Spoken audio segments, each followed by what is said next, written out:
ನಮಸ್ಕಾರ, ಶುಭೋದಯ, ನಮಸ್ಕಾರ, ಶುಭ ಮಧ್ಯಾಹ್ನ ಪ್ರೀತಿಯ ವಿದ್ಯಾರ್ಥಿಗಳಿಗೆ, ಶಾಲಾ ಶಿಕ್ಷಕರಿಗೆ ಹಾಗೂ ಶಾಲಾ ಸಿಬ್ಬಂದಿ ವರ್ಗದವ್ರಿಗೆ. ನಿಮ್ಮೆಲ್ಲರಿಗೂ ಕೂಡ ವಿದ್ಯಾಶಕ್ತಿಯ ವಿಜ್ಞಾನದ ತರಗತಿಗೆ ಆತ್ಮೀಯವಾದಂತಹ ಸ್ವಾಗತ ಕೋರ್ತಾ ಇರೋದು ನಾನು ನಿಮ್ಮ ವಿಜ್ಞಾನದ ಶಿಕ್ಷಕಿ ಅಶ್ವಿತಾ ಮಲ್ನಾಡ್. ಪ್ರಿಯ ವಿದ್ಯಾರ್ಥಿಗಳೇ, ಹೋದ ತರಗತಿಯಲ್ಲಿ ನಾವು ಹಾನಿಕಾರಕವಾದಂತಹ ಸೂಕ್ಷ್ಮ ಜೀವಿಗಳು ಹಾಗೂ ಅದರಿಂದ ಉಂಟಾಗುವಂತಹ ಕಾಯಿಲೆಗಳ ಬಗ್ಗೆ ಎಲ್ಲ ನಾವು ಒಂದಿಷ್ಟು ಡಿಸ್ಕಷನ್ ಅನ್ನ ಮಾಡ್ತಾ ಹೋಗಿದ್ವಿ. ಹಾಗೂ ನಮ್ಮ ಒಂದು ಟೆಕ್ಸ್ಟ್ ಬುಕ್ ಅನ್ನ ರೆಫರ್ ಮಾಡಿದಾಗ ಟೆಕ್ಸ್ಟ್ ಬುಕ್ ನಲ್ಲಿ ಇರುವಂತಹ ಕೋಷ್ಟಕದಲ್ಲಿ ನಾವು ಈ ಒಂದು ಆ, ನಾ ಹಾನಿಯನ್ನ ಉಂಟು ಮಾಡುವಂತಹ ವಿವಿಧ ರೀತಿಯಾದಂತಹ ಸೂಕ್ಷ್ಮ ಜೀವಿಗಳು ಯಾವ್ಯಾವುದು ಮತ್ತು ಅದರಿಂದ ಉಂಟಾಗುವಂತಹ ಕಾಯಿಲೆಗಳ ಬಗ್ಗೆ ಮಾತಾಡ್ತಾ ಹೋಗಿದ್ವಿ. ಈಗ ಪ್ರಾಣಿಗಳಲ್ಲಿ ರೋಗವನ್ನ ಉಂಟು ಮಾಡುವಂತಹ ಸೂಕ್ಷ್ಮ ಜೀವಿಗಳ ಬಗ್ಗೆ ತಿಳ್ಕೊಳ್ತಾ ಹೋಗೋಣ. ಸೂಕ್ಷ್ಮ ಜೀವಿಗಳು ನಮ್ಮ ಮಿತ್ರ ಮತ್ತು ಶತ್ರು ಈ ಒಂದು ಪಾಠದಲ್ಲಿ.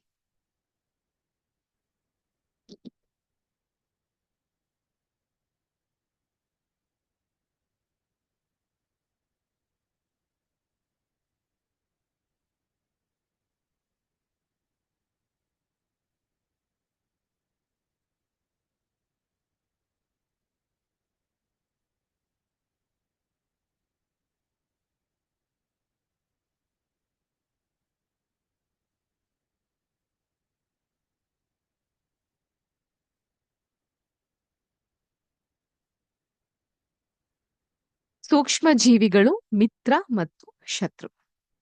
ಈಗ ಪ್ರಾಣಿಗಳಲ್ಲಿ ರೋಗವನ್ನ ಉಂಟು ಮಾಡುವಂತಹ ಸೂಕ್ಷ್ಮ ಜೀವಿಗಳ ಬಗ್ಗೆ ಒಂದಿಷ್ಟು ತಿಳ್ಕೊಳ್ಳುವಂತಹ ಪ್ರಯತ್ನವನ್ನ ಮಾಡೋಣ.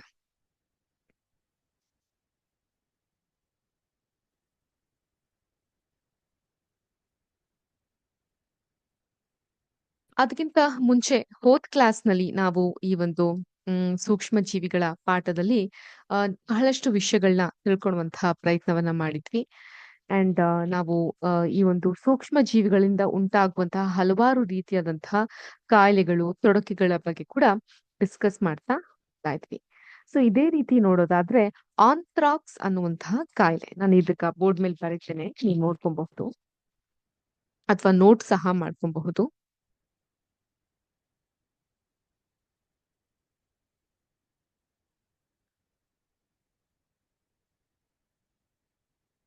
ಆಂಥ್ರಾಕ್ಸ್ ಇದೊಂದು ಬ್ಯಾಕ್ಟೀರಿಯಾದಿಂದ ಉಂಟಾಗುವಂತಹ ಮಾನವ ಮತ್ತು ಜಾನುವಾರುಗಳು ಅಂತ ಹೇಳಿದ್ರೆ ಹಸು, ಎಮ್ಮೆ, ಕತ್ತೆ, ಈ ರೀತಿ ಜಾನುವಾರುಗಳು ಮನೆಗಳಲ್ಲಿ ಏನು ಡೊಮೆಸ್ಟಿಕ್ ಪರ್ಪಸ್ಗೋಸ್ಕರ ಸಾಕಿರ್ತೀವಲ್ಲ ಅಂತಹ ಜಾನುವಾರುಗಳಿಗೆ ತಗುಲುವಂತಹ ಕಾಲು ಮತ್ತು ಬಾಯಿ ರೋಗಗಳು. ಅದರ ಕಾಲು ಮತ್ತು ಬಾಯಿಯ ಪ್ರದೇಶದಲ್ಲಿ ಉಂಟಾಗುವಂತಹ ಕಾಯಿಲೆಗಳು. ಸೊ ಇದು ಒಂದು ವೈರಸ್ ನಿಂದ ಉಂಟಾಗುತ್ತೆ. ಸೊ ಈ ರೋಗದ ಬಗ್ಗೆ ನಮ್ಗೆ ಮೊದಲು ತಿಳಿಸ್ಕೊಟ್ಟದ್ದು, ಆಂಥ್ರಾಸ್ ರೋಗದ ಬಗ್ಗೆ ತಿಳಿಸ್ಕೊಟ್ಟಂತವ್ರು ರಾಬರ್ಟ್ ಕೋಚ್ ಅನ್ನುವಂತಹ ವಿಜ್ಞಾನಿ.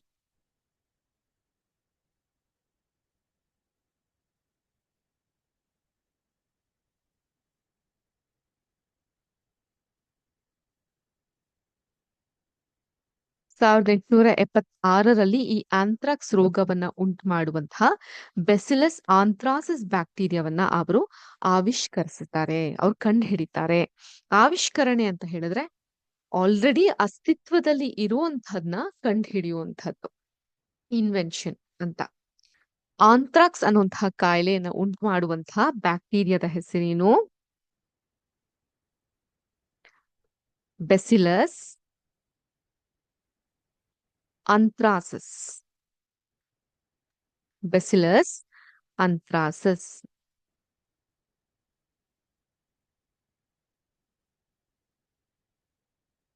ಬೆಸಿಲಸ್ ಅಂಥ್ರಾಸಿಸ್ ಅನ್ನುವಂತಹ ಬ್ಯಾಕ್ಟೀರಿಯಾದಿಂದ ಉಂಟಾಗುವಂತಹ ಕಾಯಿಲೆ ಹೆಸರು ಆಂಥ್ರಾಕ್ಸ್. ಈಗ ಸಸ್ಯಗಳಲ್ಲಿ ರೋಗವನ್ನ ಉಂಟು ಮಾಡುವಂತಹ ಸೂಕ್ಷ್ಮ ಜೀವಿಗಳ ಕಡೆಗೆ ನಾವು ಗಮನ ಹರಿಸೋಣ. ಹಲವಾರು ಸೂಕ್ಷ್ಮ ಜೀವಿಗಳು ಗೋಧಿ, ಭತ್ತ, ಆಲೂಗಡ್ಡೆ, ಕಬ್ಬು, ಕಿತ್ತಳೆ, ಸೇಬು ಮತ್ತು ಇತರ ಸಸ್ಯಗಳಲ್ಲಿ ರೋಗಗಳನ್ನ ಉಂಟು ಮಾಡುತ್ತೆ. ರೋಗಗಳು ಬೆಳೆಗಳ ಇಳುವರಿಯನ್ನ ಕುಂಠಿತವಾಗುತ್ತೆ. ನಿಮ್ಮ ಪ್ರಥಮ ಪಾಠ ಬೆಳೆಯ ಉತ್ಪಾದನೆ ಮತ್ತು ನಿರ್ವಹಣೆಯಲ್ಲಿ ಒಂದು ಬೆಳೆಯನ್ನ ಹೆಚ್ಚು ಇಳುವರಿಯನ್ನ ಪಡಿಲಿಕ್ಕೆ ಒಬ್ಬ ರೈತ ಆದವನು ಏನೆಲ್ಲ ಕಷ್ಟಗಳನ್ನ, ಸವಾಲುಗಳನ್ನ ಎದುರಿಸ್ತಾನೆ ಅನ್ನೋದ್ರ ಕಲ್ತ್ರಿ. ಈಗ ಈ ರೀತಿಯಾಗಿ ಏನಾಗುತ್ತೆ ಸೂಕ್ಷ್ಮ ಜೀವಿಗಳ ತೊಂದರೆ ಉಪಟಳದಿಂದ ಇಳುವರಿ ಅಂತ ಹೇಳಿದ್ರೆ ರಿಟರ್ನ್ಸ್, ಈ ಒಂದು ಬೆಳೆಗಳಿಂದ ನಿಮ್ಗೆ ಸಿಗುವಂತಹ ಲಾಭ ಕುಂಠಿತ ಆಗ್ತಾ ಬರುತ್ತೆ. ಇದೇ ರೀತಿ ಕೆಲವು ಸಸ್ಯ ರೋಗಗಳಿಗೆ ಕೋಷ್ಟಕ 2.2 ನಾವು ಗಮನಿಸಬಹುದು. ಸೂಕ್ಷ್ಮಾಣುಗಳನ್ನ ಕೊಲ್ಲುವ ನಿರ್ದಿಷ್ಟ ರಾಸಾಯನಿಕ ಬಳಸೋದ್ರಿಂದ ಅವುಗಳನ್ನ ನಿಯಂತ್ರಿಸಬಹುದು. ಸೊ ಈಗ ಆ ಒಂದು ಕೋಷ್ಟಕವನ್ನ ನಾನು ನಿಮ್ಮೊಟ್ಟಿಗೆ ಶೇರ್ ಮಾಡ್ಕೊಂತೀನಿ. ಸೊ ಎಲ್ಲಾರು ನಿಮ್ಮ ಟೆಕ್ಸ್ಟ್ ಬುಕ್ ನಲ್ಲಿ ಪೇಜ್ ನಂಬರ್ 33 ತೆಗಿರಿ.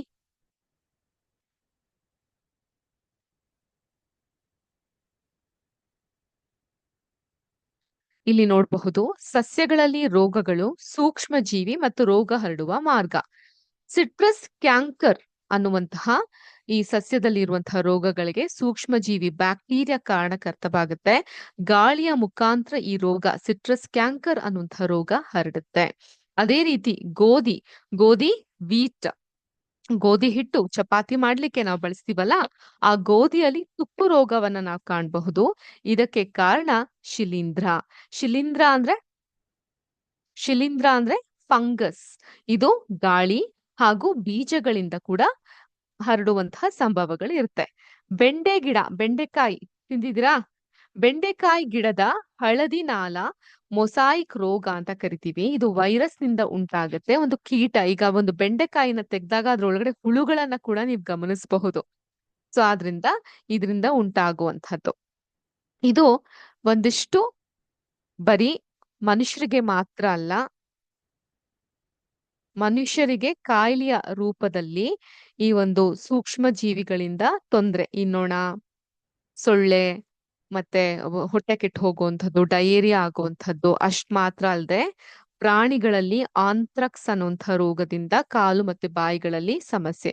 ಅದೇ ರೀತಿ ಸಸ್ಯಗಳಲ್ಲೂ ಕೂಡ ಸಮಸ್ಯೆಯನ್ನ ನಾವು ಕಾಣ್ತಾ ಹೋಗಬಹುದು ಈ ಸೂಕ್ಷ್ಮ ಜೀವಿಗಳಿಂದ.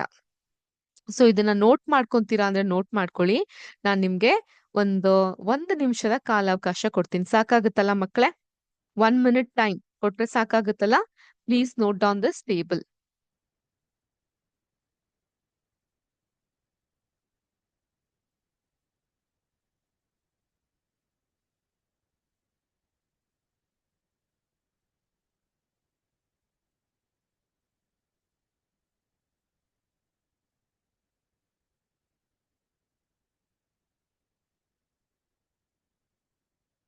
ನೋಟ್ ಮಾಡ್ಕೊಳ್ಳಿ.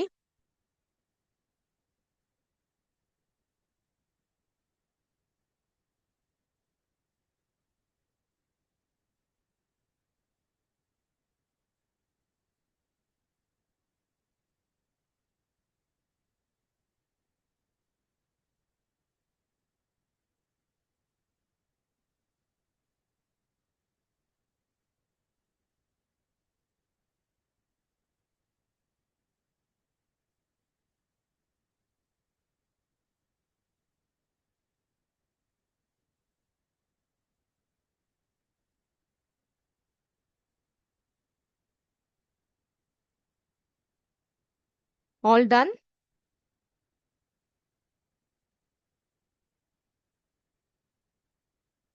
ನೋಟ್ ಮಾಡ್ಕೊಂಡ್ರ ಮಕ್ಳೇ?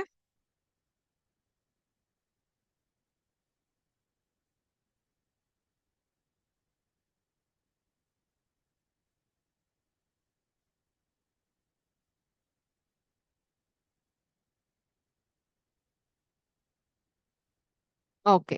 ಈಗ ನಾವು ಮತ್ತೊಂದು ಇಂಪಾರ್ಟೆಂಟ್ ಪಾಯಿಂಟ್ ಕಡೆಗೆ ಹೋಗೋಣ. ಅದೇನಪ್ಪಾ ಅಂತ ಹೇಳಿದ್ರೆ,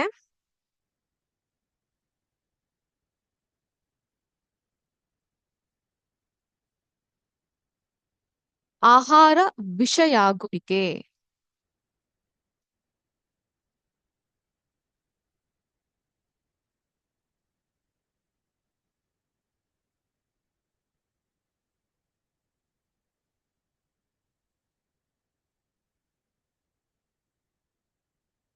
ಪಾಯ್ಸನ್ ಆಗುವಂಥದ್ದು.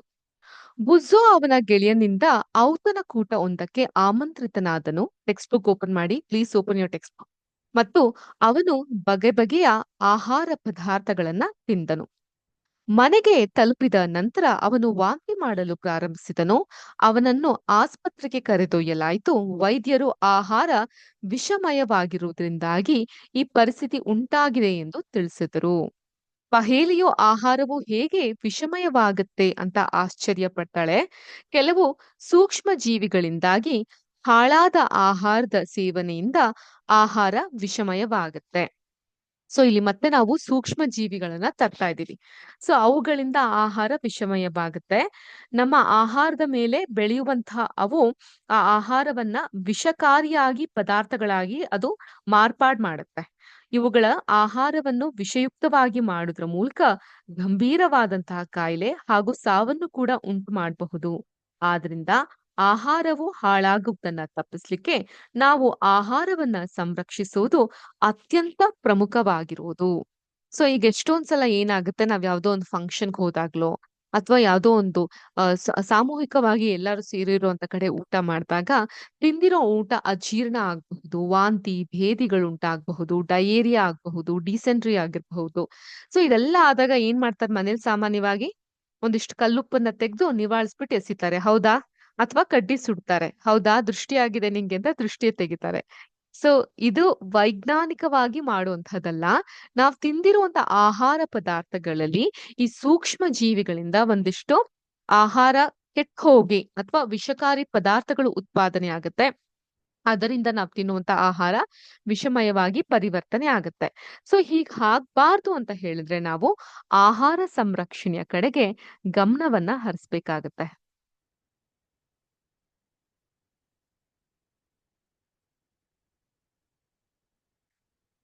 ಆಹಾರ ಸಂರಕ್ಷಣೆಯ ಬಗ್ಗೆ ಗಮನವನ್ನ ಹರಿಸ್ಬೇಕಾಗತ್ತೆ.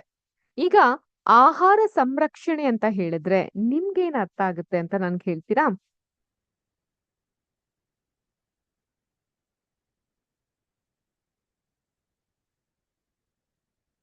ಏನು ಆಹಾರ ಸಂರಕ್ಷಣೆ ಅಂತ ಹೇಳಿದ್ರೆ ಏನು?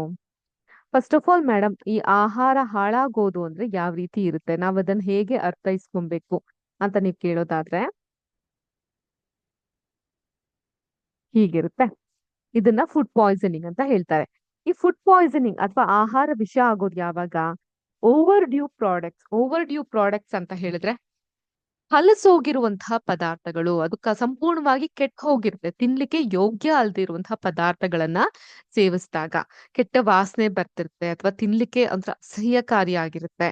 ಕೆಲವೊಂದಿಷ್ಟು ಮೆಡಿಸಿನ್ಸ್ ಗಳನ್ನ ತೆಗೆದುಕೊಂಡಾಗ ಸೈಡ್ ಎಫೆಕ್ಟ್ ಇಂದ ಕೂಡ ಅದ್ ನಿಮ್ಗೆ ಫುಡ್ ಪಾಯ್ಸನಿಂಗ್ ಆಗಬಹುದು. ಸೊ ಫುಡ್ ಪಾಯ್ಸನಿಂಗ್ ಇಂದ ಏನಾಗುತ್ತೆ, ಡಿಸಿನೆಸ್ ಬರುತ್ತೆ, ಅಂದ್ರೆ ತಲೆ ಸುತ್ತು ಬರುವಂತಹದ್ದು ಬರುತ್ತೆ. ಅದೇ ತರ ಇಂಟೆಸ್ಟೈನಲ್ ಕಾಲಿಕ್, ಅದೊಂಥರ ಗ್ಯಾಸ್ಟ್ರಿಕ್ ತರ ಆಗುತ್ತೆ, ಹೊಟ್ಟೆ ಎಲ್ಲ ಉರಿ ಉರಿ ಅನುಭವ ಆಗುತ್ತೆ. ಡಯೇರಿಯಾ, ವಿಪರೀತವಾಗಿ ಭೇದಿ ಉಂಟಾಗತ್ತೆ, ಹೆಡ್ಡೇಕ್, ತಲೆನೋವು ಉಂಟಾಗತ್ತೆ, ವಾಂತಿ ಉಂಟಾಗತ್ತೆ. ಆದ್ರಿಂದ ಆಹಾರ ವಿಷ ಆಗ್ಲಿಕ್ಕೆ ಬಿಡಬಾರ್ದು ಅಂದ್ರೆ ಸೂಕ್ತ ರೀತಿಯಲ್ಲಿ ನಾವು ಆಹಾರದ ಸಂರಕ್ಷಣೆಯನ್ನ ಮಾಡ್ತಾ ಬರ್ಬೇಕು.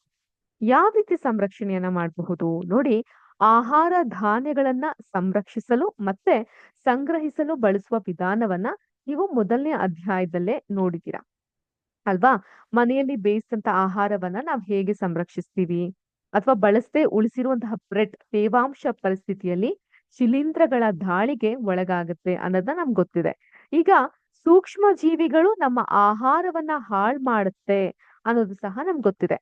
ಹಾಳಾದ ಆಹಾರವು ಕೆಟ್ಟ ವಾಸನೆಯನ್ನ ಹೊರಸೂಸುತ್ತೆ ಮತ್ತು ಕೆಟ್ಟ ರುಚಿ ಹಾಗೂ ಬದಲಾದ ಬಣ್ಣವನ್ನ ಹೊಂದಿರುತ್ತೆ. ಆಹಾರ ಕೆಡೋದು ಒಂದು ರಾಸಾಯನಿಕ ಕ್ರಿಯೆನೆ, ಇಟ್ಸ್ ಅ ಕೆಮಿಕಲ್ ಆಕ್ಟಿವಿಟಿ. ಯಾವುದು ಆಹಾರ ಆ, ಸಂಪೂರ್ಣವಾಗಿ ಹಾಳಾಗೋದು ಅದೊಂದು ಕೆಮಿಕಲ್ ಆಕ್ಟಿವಿಟಿ. ಸೊ ಪಹೇಲಿಯು ಕೂಡ ಮಾವಿನ ಹಣ್ಣುಗಳನ್ನ ತಂದ್ಲು, ಆದ್ರೆ ಅವುಗಳನ್ನ ಕೆಲವು ದಿನಗಳವರೆಗೆ ಅವಳಿಗೆ ತಿನ್ಲಿಕ್ಕೆ ಆಗ್ಲಿಲ್ಲ. ಅದಾದ ನಂತರ ಅವು ಹಾಳಾಗಿರೋದು ಮತ್ತೆ ಕೊಳೆತು ಹೋಗಿರೋದನ್ನ ಅವಳು ಕಾಣ್ತಾಳೆ. ಆದ್ರೆ ಅವಳ ಅಜ್ಜಿಯು ಮಾಡುವಂತಹ ಮಾವಿನಕಾಯಿ ಉಪ್ಪಿನಕಾಯಿ ಬಹಳ ಕಾಲದವರೆಗೆ ಹಾಳಾಗದೆ ಉಳಿಯುತ್ತೆ ಅನ್ನೋದನ್ನ ಅವಳು ತಿಳಿದಿಡ್ಲು. ಅವಳು ಈಗ ಗೊಂದಲಕ್ಕೆ ಒಳಗಾಗಿದ್ದಾಳೆ. ಈಗ ನಮ್ಮನೇಲೂ ಕೂಡ ನಾವ್ ಹಣ್ಗಳನ್ನ ಇಟ್ಟಿರ್ತೀವಿ, ಅದು ಹಾಳಾಗುತ್ತೆ, ಈ ಉಪ್ಪಿನಕಾಯಿ ಯಾಕೆ ಹಾಳಾಗಲ್ಲ? ಸೊ ಅದ್ರ ಹಿಂದೆ ಇರುವಂತಹ ವಿಜ್ಞಾನ ಏನು ಅನ್ನುವಂತಹ ಪ್ರಶ್ನೆ ಅವಳಲ್ಲಿ ಮೂಡುತ್ತೆ. ನೋಡಿ, ಈ ಆಹಾರ ಸಂರಕ್ಷಣೆಯಲ್ಲಿ ಎರಡು ವಿಧ. ಮೊದಲನೇದು ರಾಸಾಯನಿಕ ವಿಧ. Chemically we can save the food.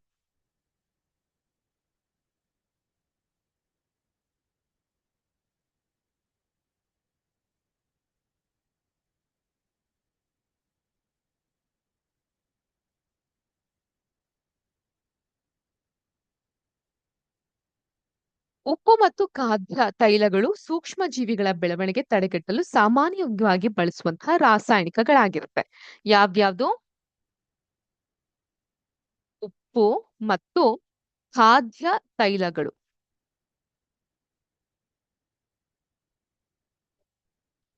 So ಆದ್ರಿಂದ ಅವುಗಳನ್ನ ನಾವು ಸಂರಕ್ಷಕಗಳು ಅಂತ ಕರಿತೀವಿ. ಏನಂತ ಕರಿತೀವಿ ಇದನ್ನ? ವೆರಿ ಇಂಪಾರ್ಟೆಂಟ್, ನೋಟ್ ಮಾಡ್ಕೊಳ್ಳಿ. ಸಂರಕ್ಷಕಗಳು ಅಂತ ಕರಿತೀವಿ. ಸೂಕ್ಷ್ಮ ಜೀವಿಗಳ ದಾಳಿಯನ್ನ ತಡೆಗಟ್ಟಲಿಕ್ಕೆ ನಾವು ಉಪ್ಪು ಅಥವಾ ಆಮ್ಲ ಸಂರಕ್ಷಕಗಳನ್ನ ಉಪ್ಪಿನಕಾಯಿಗೆ ನಾವು ಸೇರಿಸ್ತೀವಿ. ಸೋಡಿಯಂ ಬೆನ್ಜೋಯೇಟ್ ಮತ್ತು ಸೋಡಿಯಂ ಮೆಟಾಬೈಸಲ್ಫೇಟ್ಗಳು ರೂಢಿಯಲ್ಲಿರುವಂತಹ ಸಂರಕ್ಷಕಗಳಾಗಿವೆ. ಇವುಗಳು ಜಾಮ್ ಮತ್ತು ಹಣ್ಣಿನ ರಸಗಳ ಹಾಳಾಗುವಿಕೆಯನ್ನು ತಡೆಗಟ್ಟಲು ಸಹ ಬಳಸ್ತೀವಿ. ಸೊ ಇದನ್ನ ಸಹ ನೋಟ್ ಮಾಡ್ಕೊಳ್ಳಿ.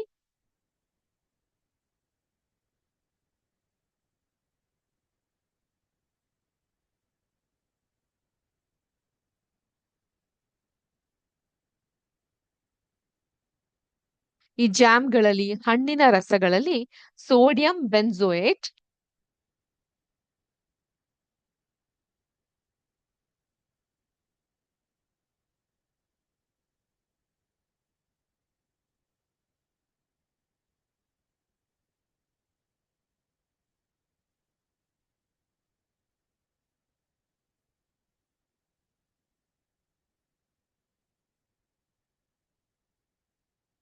ಮತ್ತು ಸೋಡಿಯಂ ಮೆಟಾಬೈಸಲ್ಫೇಟ್.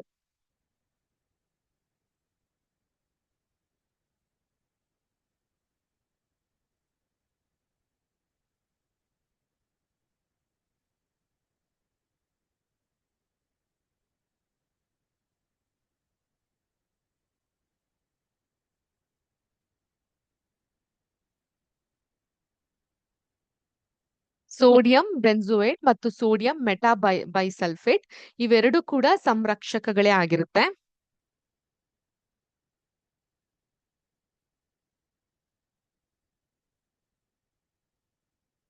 ಇದನ್ನ ನಾವ್ ಏನ್ರಲ್ಲಿ ಬಳಸ್ತೀವಿ? ಈ ಸಂರಕ್ಷಕಗಳನ್ನ ಜಾಮ್, ಹಣ್ಣಿನ ರಸ ಮತ್ತು ಜಾಮ್ ಇವುಗಳಲ್ಲಿ ನಾವು ಬಳಸ್ತೀವಿ. ಅದೇ ರೀತಿ ಅಡುಗೆ ಉಪ್ಪಿನಿಂದ ಕೂಡ ಸಂರಕ್ಷಣೆಯನ್ನ ಮಾಡಬಹುದು. ಸೊ ಮಾಂಸ ಮತ್ತು ಮೀನನ್ನ ಸಂರಕ್ಷಿಸೋದಕ್ಕೆ ಅನೇಕ ವರ್ಷಗಳಿಂದ ಅಡಿಗೆ ಉಪ್ಪನ್ನ ಬಳಸಲಾಗುತ್ತೆ. ಬ್ಯಾಕ್ಟೀರಿಯಾದ ಬೆಳವಣಿಗೆಯನ್ನ ತಡೆಗಟ್ಟಲು ಮಾಂಸ ಮತ್ತು ಮೀನನ್ನ ಶುಷ್ಕ ಉಪ್ಪಿನಿಂದ ಸಂಸ್ಕರಿಸಲಾಗುತ್ತೆ. ನೆಲ್ಲಿಕಾಯಿ, ಮಾವಿನಕಾಯಿ, ಹುಣಸೆ ಹಣ್ಣು ಇತ್ಯಾದಿಗಳನ್ನ ಸಂರಕ್ಷಿಸಲು ಸಹ ಉಪ್ಪನ್ನ ಹಚ್ಚುವಂತಹ ವಿಧಾನ ಬಳಕೆಯಲ್ಲಿದೆ. ಸೊ ಆದ್ರಿಂದ ರಾಸಾಯನಿಕ ವಿಧಾನದಲ್ಲಿ ನಾವು ಸೋಡಿಯಂ ಬೆನ್ಜೋಯೇಟ್, ಸೋಡಿಯಂ ಮೆಟಾಬೈಸಲ್ಫೇಟ್ ಸಂರಕ್ಷಕಗಳಾಗಿ ಕೆಲಸ ಮಾಡಿದ್ರೆ, ಅದರ ಹೊರತುಪಡಿಸಿ ಅಡುಗೆ ಉಪ್ಪನ್ನ ಕೂಡ ನಾವು ಸಂರಕ್ಷಕದಂತೆ ಕೆಲಸ ಮಾಡಬಹುದು. ಓಕೆ, ನೆಕ್ಸ್ಟ್ ಸಕ್ಕರೆಯಿಂದ ಕೂಡ ಸಂರಕ್ಷಣೆಯನ್ನ ಮಾಡಬಹುದು. We can secure the food with the help of sugar.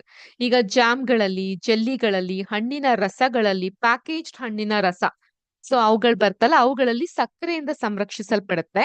ಸಕ್ಕರೆ ತೇವಾಂಶದ ಪ್ರಮಾಣ ಕಡಿಮೆ ಮಾಡೋದ್ರಿಂದ ಆಹಾರವನ್ನ ಹಾಳು ಮಾಡುವ ಬ್ಯಾಕ್ಟೀರಿಯಾದ ಬೆಳವಣಿಗೆಯನ್ನ ಅದು ತಡೆಗಟ್ಟುತ್ತೆ. ಮತ್ತೆ ಎಣ್ಣೆ ಮತ್ತು ವಿನೆಗರ್ಗಳಿಂದ ಕೂಡ ಸಂರಕ್ಷಣೆಯನ್ನ ಮಾಡಬಹುದು. ಎಣ್ಣೆ ಮತ್ತು ವಿನೆಗರ್ಗಳ ಬಳಕೆಯು ಉಪ್ಪಿನಕಾಯಿಯ ಕೆಡುವಿಕೆಯನ್ನ ತಪ್ಪಿಸುತ್ತೆ. ಯಾಕಂದ್ರೆ ಆ ಪರಿಸರದಲ್ಲಿ ಬ್ಯಾಕ್ಟೀರಿಯಾ ಬದುಕಲಾರವು. ತರಕಾರಿಗಳು, ಹಣ್ಣುಗಳು, ಮೀನು ಮತ್ತು ಮಾಂಸಗಳನ್ನ ಸಾಮಾನ್ಯವಾಗಿ ಈ ವಿಧಾನದಿಂದ ಸಂರಕ್ಷಿಸಲಾಗುತ್ತೆ. ಸೊ ಈಗ ಒಂದ್ಸಲ ಹೇಳೋಣ, ಯಾವ್ಯಾವ ವಿಧಾನದಿಂದ ನಾವು ಸಂರಕ್ಷಣೆಯನ್ನ ಮಾಡಬಹುದು, ನಮ್ಮ ತಿನ್ನುವಂತ ಆಹಾರದ ಸಂರಕ್ಷಣೆಯನ್ನ ನಾವು ಹೇಗೆ ಮಾಡಬಹುದು ಸೂಕ್ಷ್ಮ ಜೀವಿಗಳಿಂದ ಅಂತ. ಒಂದು, ರಾಸಾಯನಿಕ ವಿಧಾನ.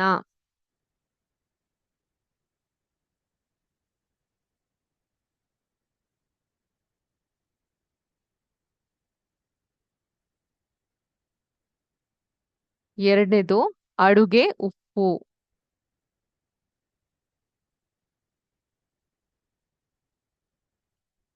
ಮೂರನೇದು, ಸಕ್ಕರೆಯಿಂದ ಸಂರಕ್ಷಣೆಯನ್ನ ಮಾಡಬಹುದು, ಸಕ್ಕರೆ, ಶುಗರ್.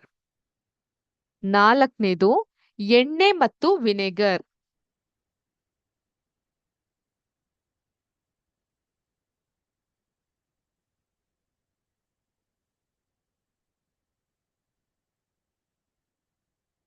ಎಣ್ಣೆ ಮತ್ತು ವಿನೆಗರ್. ಐದನೇದು. ಸೊ ಇಲ್ಲಿವರೆಗೂ ನಾವು ಕಲ್ತ್ವಿ. ಐದನೇದು ಬಂದು ಶಾಖ ಮತ್ತು ತಂಪು ವಿಧಾನ.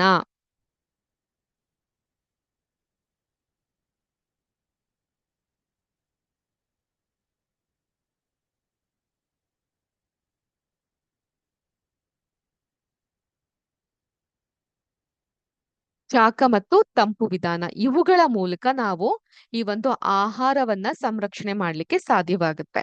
ಈಗ ಶಾಖ ಮತ್ತು ತಂಪು ವಿಧಾನ ಹೇಗೆ? ಈಗ ಹಾಲನ್ನ ಸಂಗ್ರಹಿಸಿ ಇಡೋದ್ಕಿಂತ ಮುಂಚೆ ಅಥವಾ ಬಳಸೋದಕ್ಕಿಂತ ಮುಂಚೆ ಏನ್ ಮಾಡ್ತಾರೆ ನಿಮ್ ತಾಯಿ? ಈಗ ಅಂಗಡಿಗೆ ಹೋಗಿ ಒಂದ್ ಪ್ಯಾಕೆಟ್ ಹಾಲನ್ನ ತರ್ತೀರಾ, ಅಥವಾ ಮನೆಗೆ ಹಾಲಪ್ಪ ಬಂದು ಹಾಲ್ನ ಹಾಕ್ಬಿಟ್ಟು ಹೋಗ್ತಾನೆ, ಅಥವಾ ಹಸುನಿಂದ ಕರಿತೀರಾ. ಏನ್ ಮಾಡ್ತಾರೆ ಅಮ್ಮ ಅದನ್ನ ಕುದಿಸ್ತಾ ಇರೋದನ್ನ ನೀವು ಗಮನಿಸಿರ್ಬಹುದು ಅಲ್ವಾ? It starts boiling the milk. ಕುದಿಸೋದ್ರಿಂದ ಅನೇಕ ಸೂಕ್ಷ್ಮ ಜೀವಿಗಳು ನಾಶ ಆಗುತ್ತೆ. ಇದೇ ರೀತಿ ನಾವು ನಮ್ಮ ಆಹಾರವನ್ನ ರೆಫ್ರಿಜರೇಟರ್ ಗಳಲ್ಲಿ ಇಡ್ತೀವಿ. ಏನಾದ್ರೂ ಅಡ್ಗೆ ಜಾಸ್ತಿ ಮಾಡ್ಬಿಟ್ಟಿದೀವಿ ಅಂತ ಹೇಳಿದ್ರೆ ಅದನ್ನ ಫ್ರಿಡ್ಜ್ ಅಲ್ಲಿ ಇಟ್ಟು ತಿನ್ನುವಂತ ಅಭ್ಯಾಸ ಇರುತ್ತೆ. ಅಥವಾ ತರಕಾರಿಗಳನ್ನೆಲ್ಲ ಫ್ರಿಡ್ಜ್ ಅಲ್ಲಿ ಶೇಖರಣೆ ಮಾಡಿರ್ತೀವಿ. ಸೊ ಆದ್ರಿಂದ ಹೆಚ್ಚು ಶಾಖ ಮತ್ತು ಕಡಿಮೆ ತಾಪ ಇರುವಂತಹ ಪ್ರದೇಶಗಳಲ್ಲಿ ಸೂಕ್ಷ್ಮ ಜೀವಿಗಳು ಬೆಳಿಲಿಕ್ಕೆ ಸಾಧ್ಯ ಇಲ್ಲ. I repeat, with intense temperature or very less temperature, a microorganism cannot survive. ಒಂದು ಸೂಕ್ಷ್ಮ ಜೀವಿ ಹೆಚ್ಚು ಶಾಖ ಇರುವಂತಹ ಪ್ರದೇಶ ಮತ್ತು ತಂಪು ಇರುವಂತಹ ಪ್ರದೇಶದಲ್ಲಿ ಬದುಕುಳಿಯಲಿಕ್ಕೆ ಸಾಧ್ಯ ಇಲ್ಲ. ಅರ್ಥ ಆಯ್ತಾ? ಬಟ್ ಈಗ ನಿಮ್ಮಲ್ಲಿ ಒಂದು ಕ್ವಶನ್ ಕೇಳಬಹುದು ನೀವು, ಮೇಡಮ್ ಹಾಗಾದ್ರೆ ಈ ನಾವು ಪ್ಯಾಕೆಟ್ ನಲ್ಲಿ ತಗೊಳೋಂತ ಹಾಲು ಯಾಕೆ ಅದ್ ಕೆಡೋದಿಲ್ಲ? ಬೆಳಗ್ಗೆನೂ ಅದ್ ಚೆನ್ನಾಗೇ ಇರುತ್ತೆ, ಸಂಜೆನೂ ಚೆನ್ನಾಗಿರುತ್ತಲ್ಲ. ಯಾಕೆ ಅಂದ್ರೆ ಆ ಹಾಲ್ಗಳನ್ನ ಪ್ಯಾಸ್ಟರೈಸ್ ಮಾಡಿರ್ತಾರೆ ಅಥವಾ ಪಾಶ್ಚರೀಕರಿಸಿರ್ತಾರೆ. ಲೂಯಿಸ್ ಪ್ಯಾಸ್ಟರ್ ಅನ್ನೋಂಥ ವಿಜ್ಞಾನಿ ಇದ್ರು. ಸೊ ಆ ವಿಜ್ಞಾನಿ ಈ ಒಂದು ಪ್ಯಾಸ್ಟರೈಸೇಷನ್ ಪ್ರೋಸೆಸ್ ಅಥವಾ ಪಾಶ್ಚರೀಕರಿಸಿದಂಥ ಒಂದು ಪ್ರೋಸೆಸ್ ಅನ್ನ ಕಂಡುಹಿಡಿತಾರೆ. ಸೊ ಈ ಪಾಶ್ಚರೀಕರಿಸಿದಂತ ಹಾಲು ಹಾನಿಕಾರಕ ಸೂಕ್ಷ್ಮ ಜೀವಿಗಳಿಂದ ಮುಕ್ತವಾಗಿ ಇರೋದ್ರಿಂದ ಕುದಿಸದೆ ಅದನ್ನ ಸೇವಿಸಬಹುದು. ಹಾಲನ್ನ ಸುಮಾರು 70 ಡಿಗ್ರಿ ಸೆಲ್ಸಿಯಸ್ ತಾಪದಲ್ಲಿ ಹಾಲನ್ನ ಸುಮಾರು 70 ಡಿಗ್ರಿ ಸೆಲ್ಸಿಯಸ್ ತಾಪದಲ್ಲಿ 15ರಿಂದ 30 ನಿಮಿಷ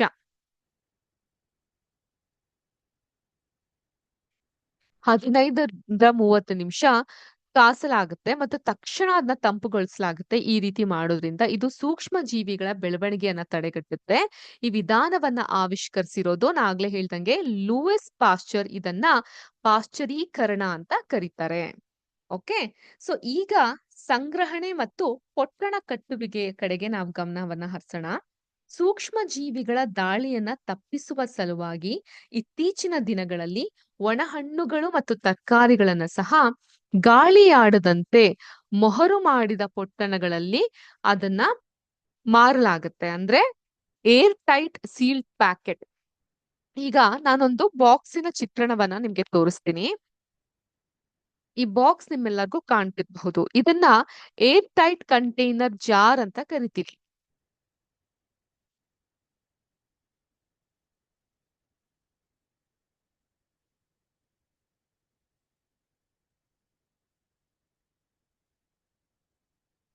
ಇದರ ಸುತ್ತ ಒಂದು ಕೇಸನ್ನ ನೀವು ಈ ರೀತಿ ಕಾಣಬಹುದು.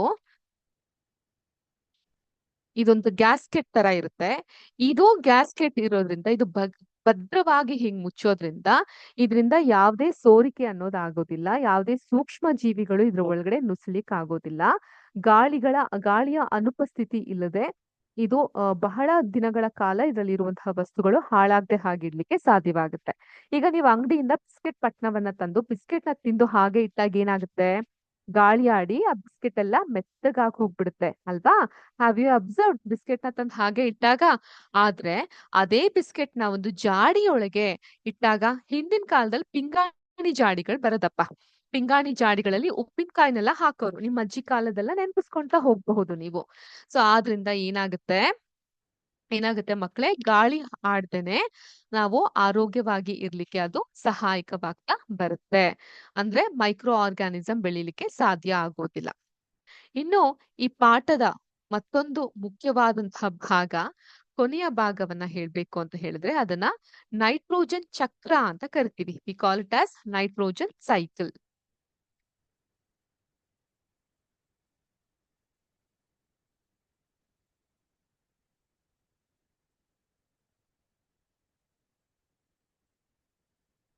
ನೈಟ್ರೋಜನ್ ಸೈಕಲ್ ಬಗ್ಗೆ ಅಥವಾ ನೈಟ್ರೋಜನ್ ಬಗ್ಗೆ ನಿಮ್ಗೆ ಏನ್ ಗೊತ್ತಿದೆ ಹೇಳ್ತೀರಾ ನಂಗೆ? ತಿಳಿಸ್ಕೊಡ್ತೀರಾ? ನೈಟ್ರೋಜನ್ ಸೈಕಲ್ ಅಂತ ಹೇಳಿದ್ರೆ ನಿಮ್ಗೆ ಏನ್ ಅರ್ಥ ಆಗುತ್ತೆ?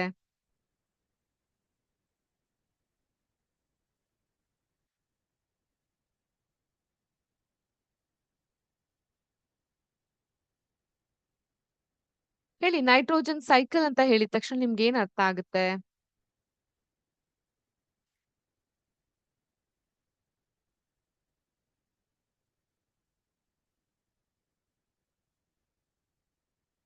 ಹೇಳಿ, ಇಂಟರಾಕ್ಟಿವ್ ಆಗಿ ಇರ್ಬೇಕಲ್ವಾ ಕ್ಲಾಸ್ ಅನ್ನೋದು? ಆಗ್ಲೇ ಚೆನ್ನಾಗ್ ಅನ್ಸುತ್ತೆ. ಓಕೆ. ನಾನೊಂದು ಚಿತ್ರವನ್ನ ನಿಮ್ಗೆ ತೋರಿಸ್ತೇನೆ. ಸೊ ಚಿತ್ರದ ಮೂಲಕ ಈ ಒಂದು ನೈಟ್ರೋಜನ್ ಸೈಕಲ್ ಅನ್ನೋದು ಯಾವ ರೀತಿ ಇರುತ್ತೆ ಅನ್ನೋದನ್ನ ಅರ್ಥ ಮಾಡ್ಕೊಳ್ತಾ ಹೋಗೋಣ.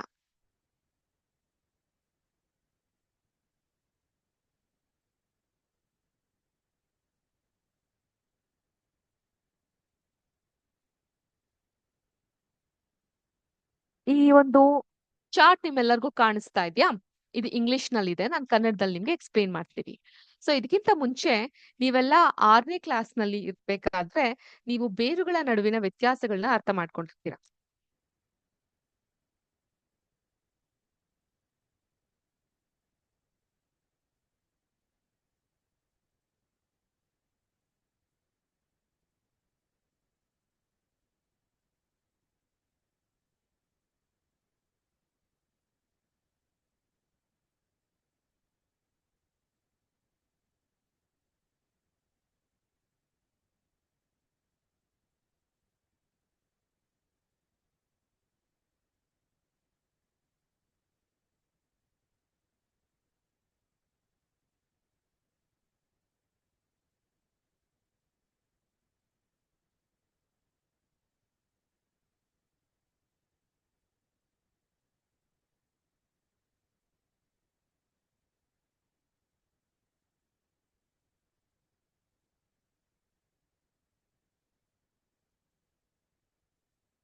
ಈ 2 ಬೇರುಗಳ ನಡುವೆ ನಿಮ್ಗೆ ಏನಾದ್ರೂ ವ್ಯತ್ಯಾಸ ಗೊತ್ತಾಗುತ್ತಾ? ಗಮನಿಸಿದ್ದೀರಾ? ಇದನ್ನ ನಾವು ಇಂಗ್ಲಿಷ್ ನಲ್ಲಿ ಟ್ಯಾಪ್ ರೂಟ್ ಅಂತ ಕರಿತೀವಿ. ಹಾಗೂ ಇದನ್ನ ಇಲ್ಲಿ ಫೈಬ್ರಸ್ ರೂಟ್ ಅಂತ ಕರಿತೀವಿ. ಟ್ಯಾಪ್ ಅಂತ ಹೇಳಿದ್ರೆ ತಾಯಿ ಬೇರು ಅಂತ ಅರ್ಥ. ಫೈಬರಸ್ ರೂಟ್ ಅಂತ ಹೇಳಿದ್ರೆ ತಂತು ಬೇರು ಅಂತ ಅರ್ಥ. ಇದು ನಿಮ್ಮ ಒಂದು 6, 7ನೇ ಕ್ಲಾಸ್ ನಲ್ಲಿ ಇದ್ರ ಬಗ್ಗೆ ನೀವು ಕಲ್ತಿರ್ತೀರಾ. ಸೊ ಈಗ ನೆನ್ಪಿಸ್ಕೊಳ್ಳಿ, ತಾಯಿ ಬೇರು ಹಾಗೂ ತಂತು ಬೇರು. ಓಕೆ, ನೆನ್ಪಲ್ಲಿದ್ಯಾ? Keep this in your mind. ಈಗ ನಾನು ಶೇರ್ ಮಾಡುವಂತಹ ಚಿತ್ರವನ್ನ ಗಮನಿಸಿ. ಏನಿದೆ ಇಲ್ಲಿ? ಈ ಒಂದು ಹಲವಾರು ತಂತು ಬೇರುಗಳನ್ನ ಕಾಣಬಹುದು. ಈ ತಾಯಿ ಬೇರುನ ತಂತು ಬೇರು ಫೈಬರಸ್ ರೂಟ್ ಅಲ್ವಾ? ಈ ಫೈಬರಸ್ ರೂಟ್ ಅಲ್ಲಿ ರೈಸೋಬಿಯಂ ಅನ್ನುವಂತಹ ಬ್ಯಾಕ್ಟೀರಿಯಾವನ್ನ ಈ ಪಿಂಕ್ ಕಲರ್ ಗುಲಾಬಿ ಬಣ್ಣದ ಬ್ಯಾಕ್ಟೀರಿಯಾಗಳಾಗಿ ನೀವು ಕಾಣ್ತಾ ಹೋಗಬಹುದು. ಈಗ ನೈಟ್ರೋಜನ್ ಸೈಕಲ್ ಬಗ್ಗೆ ಅರ್ಥೈಸ್ಕೊಂತಾ ಹೋಗೋಣ.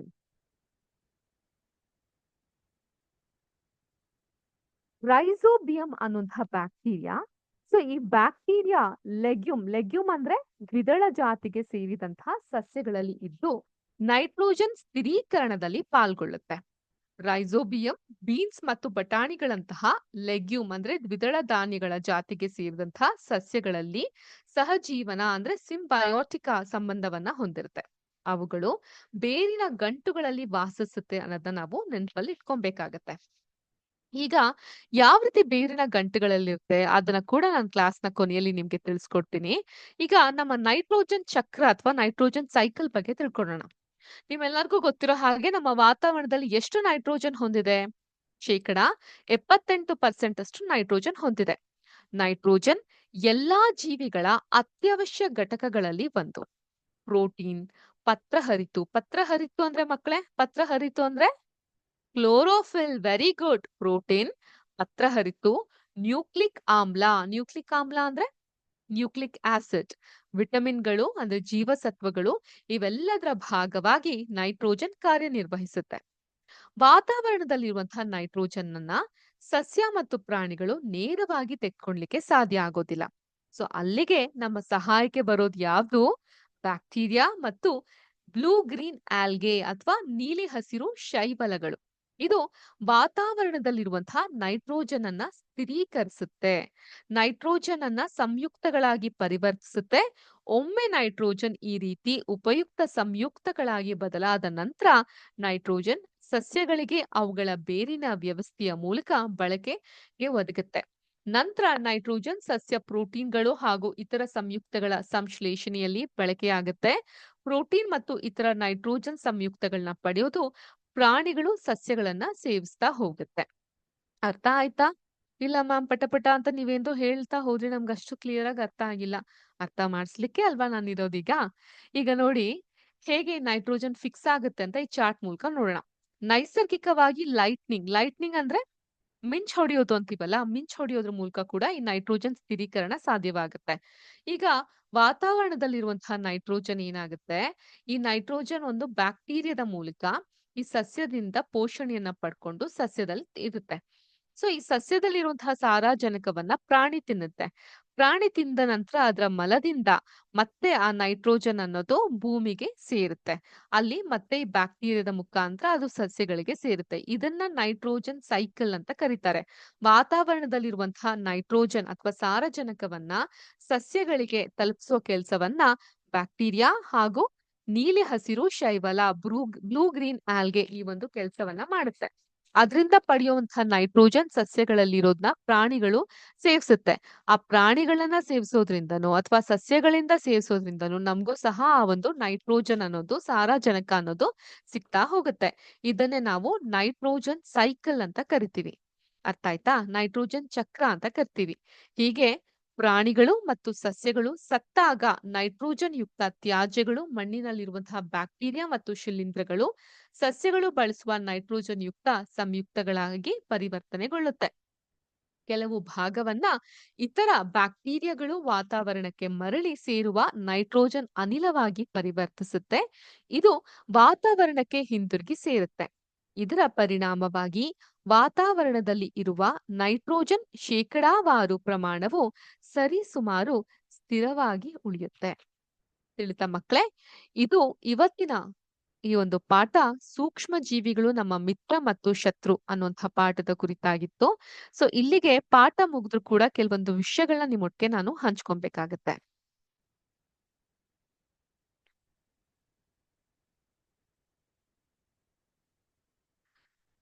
ಈ ಸಸ್ಯಗಳ ಬೇರುಗಳಲ್ಲಿ ನೈಟ್ರೋಜನ್ ಇರುತ್ತೆ ಅಂತ ನಾನು ಹೇಳಿದ್ನಲ್ಲ, ಯಾವ ರೀತಿ ಇರುತ್ತೆ ಅದನ್ನ ಸಹ ನಾವು ಗಮನಿಸ್ಬೇಕಾಗತ್ತೆ.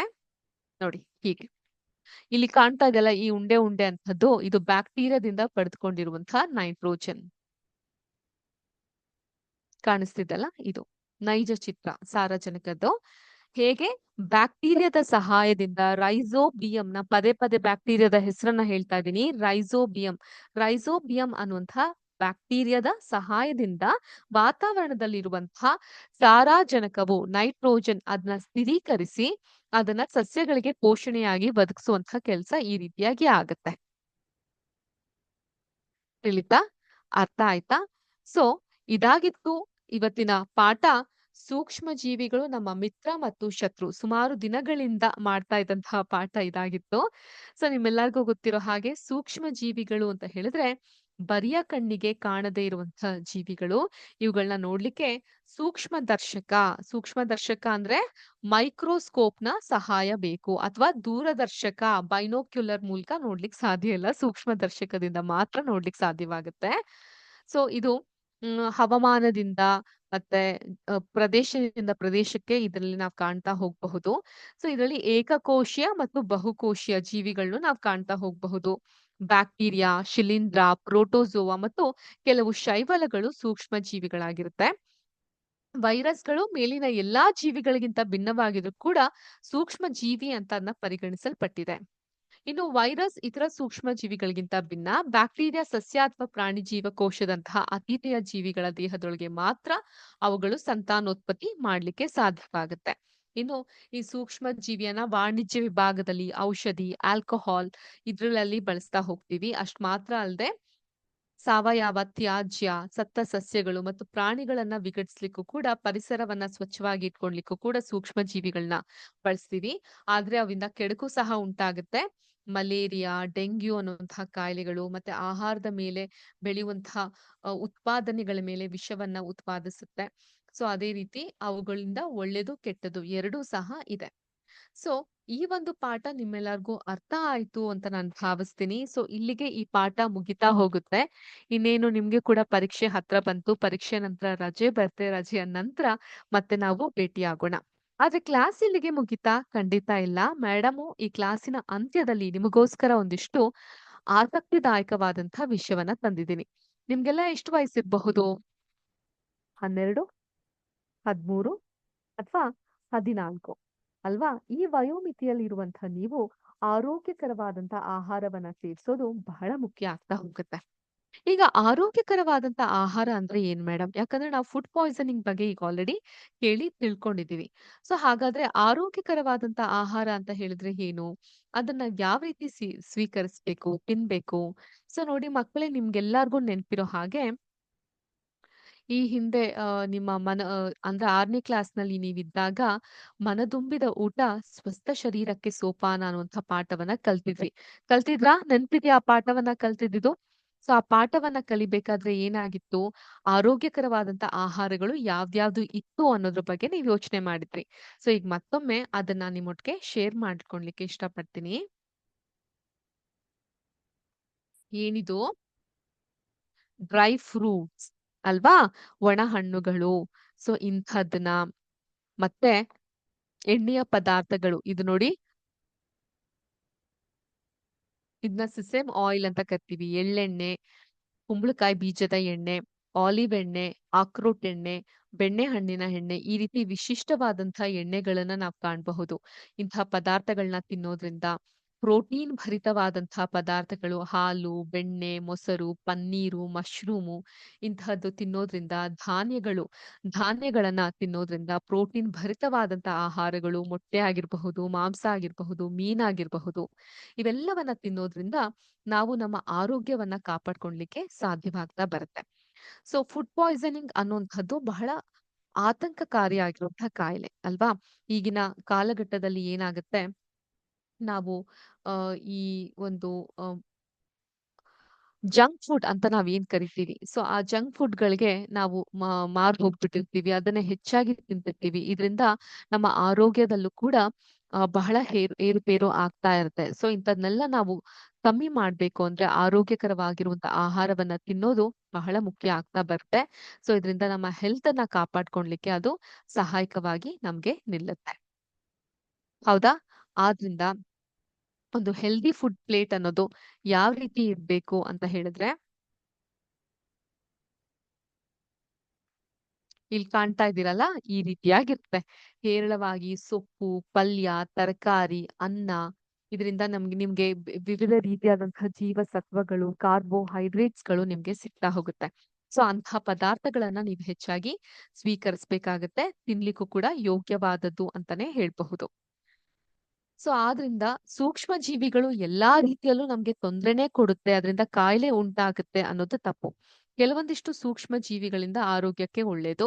ಸೊ ಆದ್ರೆ ಕೆಲವೊಂದಿಷ್ಟು ಸೂಕ್ಷ್ಮ ಜೀವಿಗಳು, ಫಾರ್ ಎಕ್ಸಾಂಪಲ್ ಪ್ರೋಸೆಸ್ಡ್ ಫುಡ್‌ಗಳಲ್ಲಿ, ಜಂಕ್ ಫುಡ್‌ಗಳಲ್ಲಿ ಯಾವುದೇ ರೀತಿಯಾದಂತಹ ಆರೋಗ್ಯಕ್ಕೆ ಉತ್ತಮವಾಗಿರುವಂತಹದ್ದು ಇರೋದಿಲ್ಲ. ಸೊ ಅದನ್ನ ಸೇವಿಸೋದು ನಿಮ್ಮ ಆರೋಗ್ಯಕ್ಕೆ ಹಾನಿಯನ್ನ ಉಂಟು ಮಾಡುತ್ತೆ. ಹಾಗಾದ್ರೆ ಸರಿಯಾದಂತ ಊಟ ನಾವ್ ಏನ್ ಮಾಡ್ಬೇಕು ಮೇಡಮ್? ಸಿರಿಧಾನ್ಯಗಳು. ಕೇಳಿದ್ರಾ ಸಿರಿಧಾನ್ಯಗಳ ಬಗ್ಗೆ? ಮಿಲ್ಲೆಟ್ಸ್ ಅಂತ ಕರಿತೀವಿ. ರಾಗಿ, ಜೋಳ, ಸಜ್ಜೆ, ನವಣೆ, ಬರಗು, ಸಾಮೆ, ಅರ್ಕ, ಊದಲು, ಕೊರಲೆ ಇವೆಲ್ಲವೂ ಕೂಡ ಸಿರಿಧಾನ್ಯಗಳಿಗೆ ಸೇರುತ್ತೆ. ಸಿರಿಧಾನ್ಯಗಳು ಅಂತ ಹೇಳಿದ್ರೆ ರಾಗಿ, ಜೋಳ, ಸಜ್ಜೆ, ನವಣೆ, ಬರಗು, ಸಾಮೆ, ಊದಲು, ಹಾರಕ, ಕೊರಲೆ, ಅಂಬಲಿ ಮುಂತಾದ ಗಿಡಮೂಲಿಕೆಗಳಾಗಿರುತ್ತೆ. ಇವುಗಳನ್ನ ಕಿರುಧಾನ್ಯಗಳು, ಯಾಕಂದ್ರೆ ಚಿಕ್ಕ ಚಿಕ್ಕದಾಗಿರುತ್ತಲ್ಲ ಗಾತ್ರದಲ್ಲಿ, ಕಿರುಧಾನ್ಯಗಳು ಅಂತಾನೂ ಕರೀತಾರೆ. ಇವುಗಳಲ್ಲಿ ಫೈಬರ್, ಖನಿಜಗಳು, ಪ್ರೋಟೀನ್ ಮತ್ತು ವಿಟಮಿನ್‌ಗಳಿಂದ ಸಮೃದ್ಧವಾಗಿರುತ್ತೆ. ಇವು ನಮ್ಮ ಆರೋಗ್ಯವನ್ನ ಆಹಾರ ಪದ್ಧತಿಯಲ್ಲಿ ನಾವು ಸ್ವೀಕರಿಸ್ತಾ ಹೋಗಬಹುದು. ಜೋಳ, ರಾಗಿ, ಸಜ್ಜೆ, ನವಣೆ, ಬರಗು, ಸಾಮೆ, ಊದಲು, ಹಾರಕ ಇವು ಕೆಲವೊಂದು ಸಿರಿಧಾನ್ಯಗಳಿಗೆ ಉದಾಹರಣೆಯಾಗಿದೆ. ಮತ್ತೆ ಇದ್ರಲ್ಲಿ ಉತ್ಕರ್ಷಣ ನಿರೋಧಕಗಳು ಅಂತ ಹೇಳಿದ್ರೆ ಉತ್ಕರ್ಷಣ ನಿರೋಧಕಗಳು ಅಂತ ಹೇಳಿದ್ರೆ ಆಂಟಿ ಇನ್ಫ್ಲಮೇಟರಿ ಪ್ರಾಪರ್ಟೀಸ್ ಅಂತ ಕರಿತೀವಿ. ಉತ್ಕರ್ಷಣ ನಿರೋಧಕಗಳು ಅಂತ ಹೇಳಿದ್ರೆ. ಸೊ ಪ್ರೋಟೀನ್, ಫೈಬರ್, ಜೀವಸತ್ವಗಳು ಇರೋದ್ರಿಂದ ನಮ್ಮ ದೇಹದಲ್ಲಿ ಯಾವುದೇ ರೀತಿಯಾದಂತಹ ಇನ್ಫ್ಲಮೇಷನ್ ಅಂದ್ರೆ ಉತ್ಕರ್ಷಣಗಳಿಗೆ ಒಳಗಾಗದೇ ಇರೋ ಹಾಗೆ ಅದನ್ನ ನಿರೋಧಿಸುವಂತಹ ಶಕ್ತಿ ಈ ಸಿರಿಧಾನ್ಯಗಳಿಗೆ ಇರುತ್ತೆ.